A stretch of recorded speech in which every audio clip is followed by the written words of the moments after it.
Hey guys, sorry, has been a little bit longer since the last video. I still try to figure out when there are good spots throughout the week to sit down and record a vlog this way.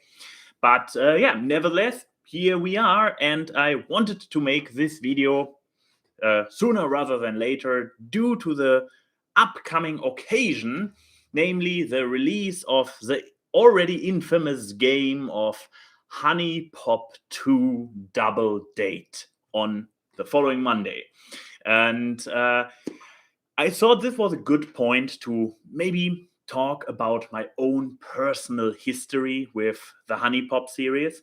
And when I say let's talk about history, let's go to the place where the history itself happens. Let's go to Steam and my Steam profile, which is a little bit close. I hope it will not cover my head constantly. Okay, scooching over a little bit.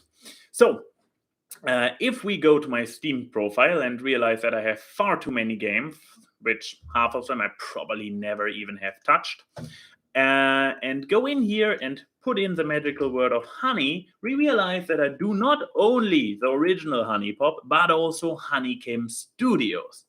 But let's stay chronological. We will get to Honeycomb Studio in a moment. First, I want to talk about HuniePop. Because as you can see, I have my 1.2 hours on record because, I mean, this game is bad. I just want to say this is political incorrect. It has a very crude humor, and I cannot in good conscience recommend anybody playing this game. However, if you are a very close observer and take a little bit of a closer look, you might realize that I actually have 100%ed this game, including every single achievement. Now, there's a reason for this. The reason being that back in the day when HuniePop came out and it was the hype, it was this thing that all of them Let's Players at least had to try out.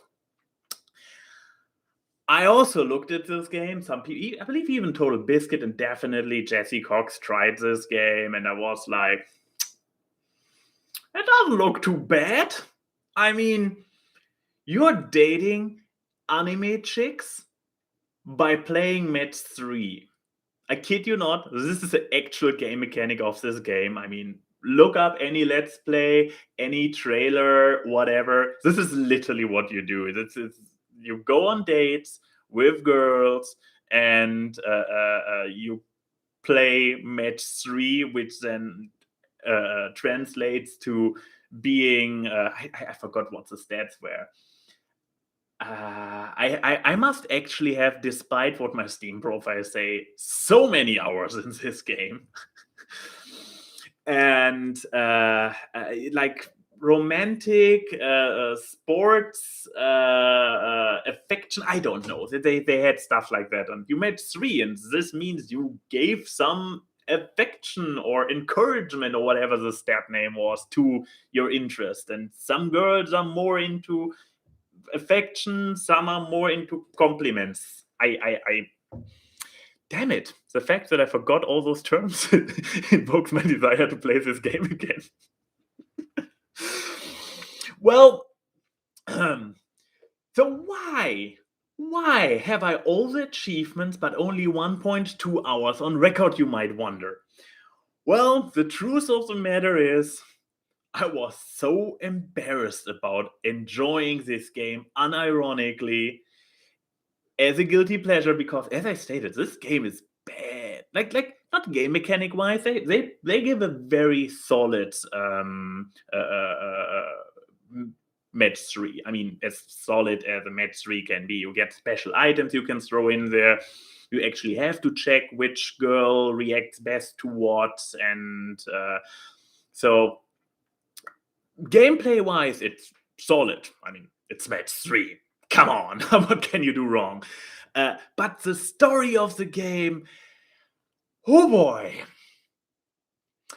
You will probably know in a moment why I was too embarrassed to play this game, especially when I was my content on my channel or in general on all my outlets was still more family friendly, and I was still giving a fuck. And so the game starts out that a love fairy breaks into your bedroom and is like, yo, you are so fucking pathetic. I want to make you into a sex god because I like the challenge. And then she hands you a device with which you can track any girl you meet. Do I need to say more? This is the kind of game we are talking about. And then there's the Steam version. You throughout dating the individual girls, they keep sending you selfies. Well, then again, they cannot be selfies because some of them show the entire character. But whatever, they send you pictures.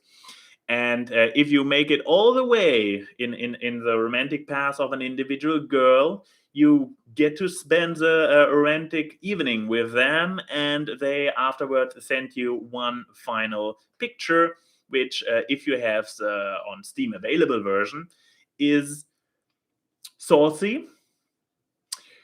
If you downloaded the available uncensored patch from the developer's homepage, which I might or might not have done, you get full-on NSFW smut.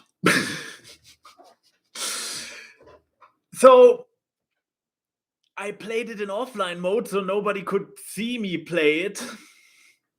But then I'm also an achievement whore, so I still got all my achievements, which then got synced the moment I went online again. And here I am coming clean. That's it. That's a true story. I am a fan of HuniePop. It's wrong. It's a horrible game. It's politically incorrect. You should not enjoy it, but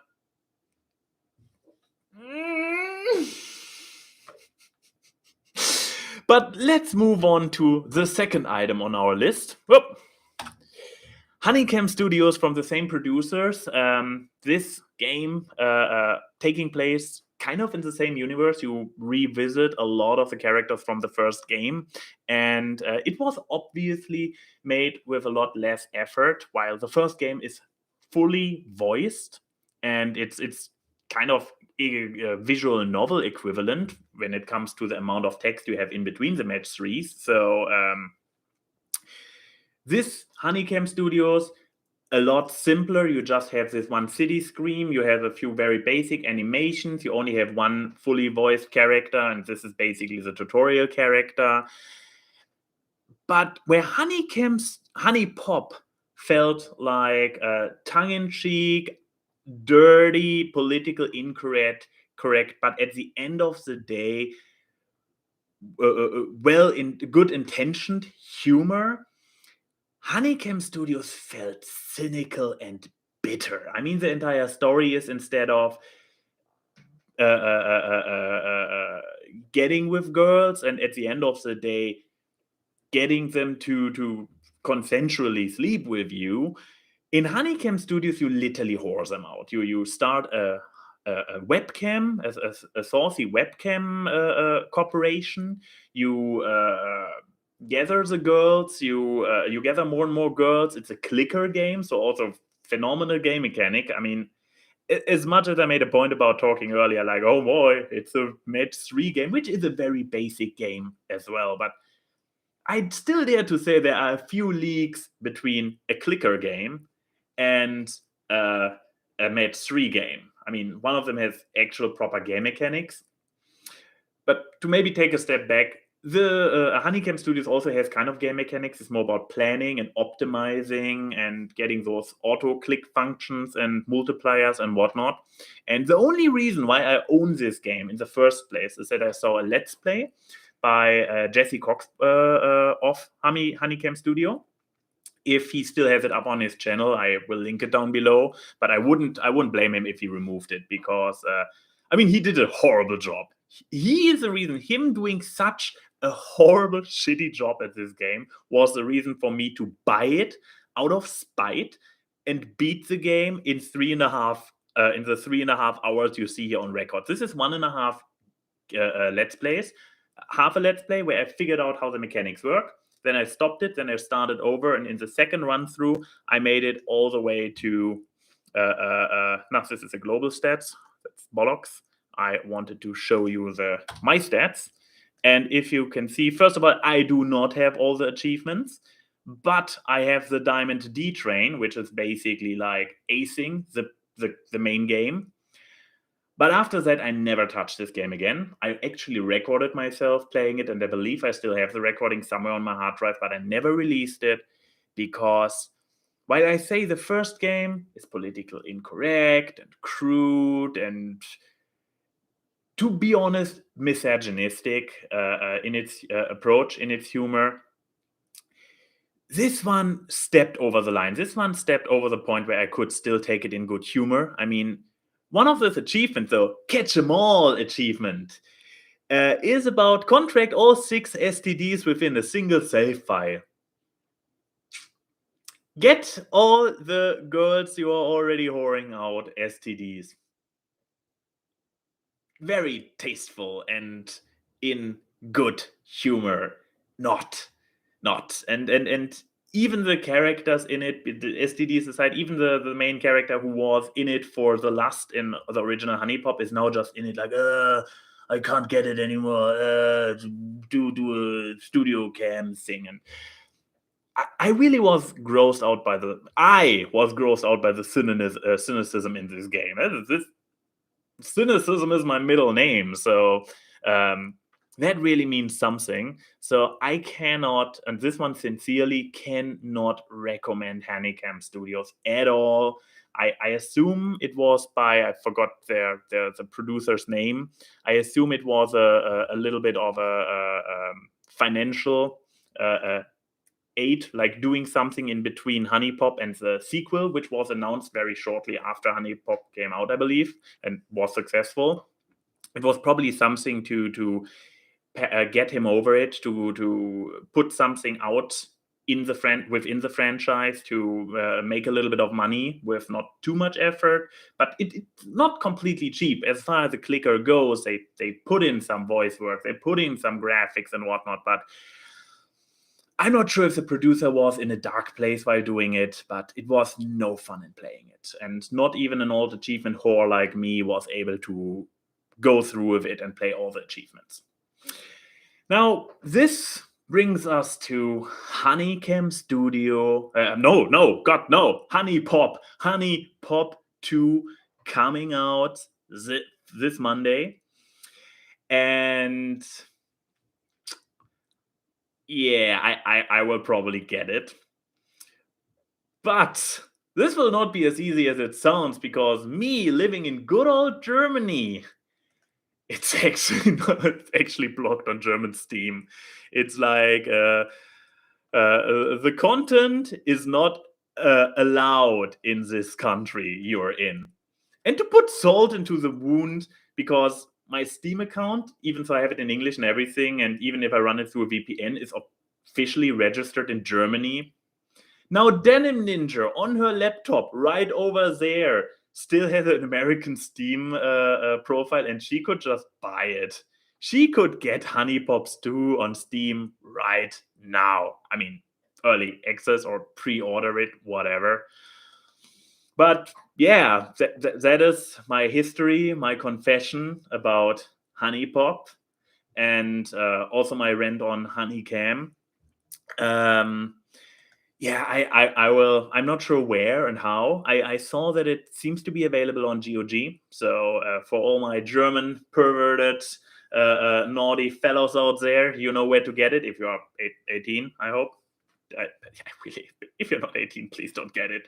Wait a few years. It will still be horribly tasteless fun in a few years, I promise.